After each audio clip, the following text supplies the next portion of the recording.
Some people might call me crazy, but I call it ambitious. I'm a go-getter. I take action over my life, and that's why I've applied to so many jobs and job interviews. Sometimes just for the sake of training it, practicing my interviewing skills and learning more about what are recruiters actually looking for. And I think it's one part of my success that I actually landed some of these very high-stake internships like American Express or Amazon or Deloitte. Of course, I'm hardworking, but it's also really nice if you practice it and you also know what to expect from the interviews, because it's always the same, at least in Germany. They start by, let me first introduce the job, the company, and myself, and then we move on to you. So you will present yourself, and this is also the first step that you should be prepared for. So talk about yourself, so like your different stations in your CV, and then do the transition to why you actually, like, why this all makes sense that you now apply for this job that you applied for, and what you can actually bring to the table with your skills and experiences that you acquired in other maybe jobs or also in your studies. And then they usually that's what I wanted to ask anyway, why you're motivated, why you already answered that. Yeah, of course, it's always the same structure, like what you expect. And then, and then they move on to situational, like judgment, but questions or like group scenarios. And you have to tell me, how did you manage a conflict in a group setting? Tell me about it. And then you have to use the STAR method. Do you know what that is, the STAR method? Yes, I know very well what the STAR method is, because every recruiter uses that, and like, you're not special. The STAR method is situation, task, action, result. So what was the situation of this group setting? And then what was the task of this group project?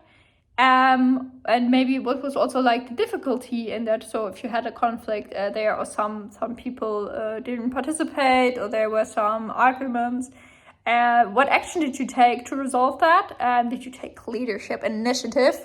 And then what was the result? The result was, of course, that everything was a success because of you. So yeah, no surprise there. And these like situations for like different values of the company. So like how you showed integrity, how you showed team skills, how you showed leadership initiative, how you showed resilience, how do you show prioritization skills.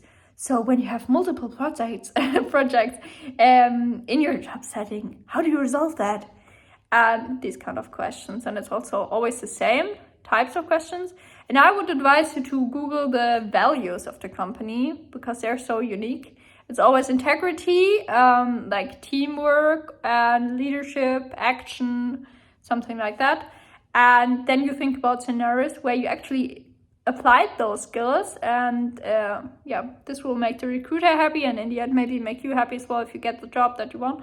And then in the end, if you answered all of those very interesting group setting questions, and also what's like your personal goals for the next years or something like that, and you say, of course, that you want to stay in that company, and you always wanted to be like, no, that's like, make it personal and make it authentic, of course, and actually show why you would be the right fit for this role.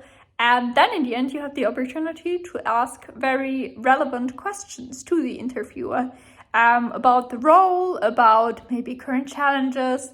Maybe you read something about the industry, some problems that the company is going through, some perspective that you see long term, and also compare it to other companies, or something you read in the like a financial statement or something in some article.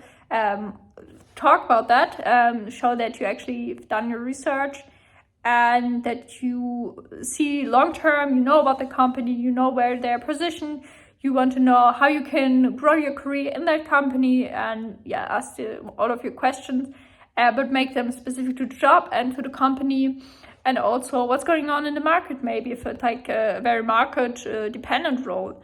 And so this actually shows that you put in the effort that's necessary to succeed on the role, and also that you're highly motivated and skilled for this role. And if you have any more questions about how I prepare for those interviews and how you can prepare a nice script so you know exactly, or like with like some notes for situational questions, this is really important. So you have to be prepared. It's not like improvising. Improvising won't get you so far. It's about practicing and being prepared, knowing everything you should know about the company that's relevant for the role. Well, if you have any more questions, feel free to write them down below in the comment section. Otherwise, I will see you in the next video. I'm not sure what that's going to be about, but yeah, stay tuned, I guess.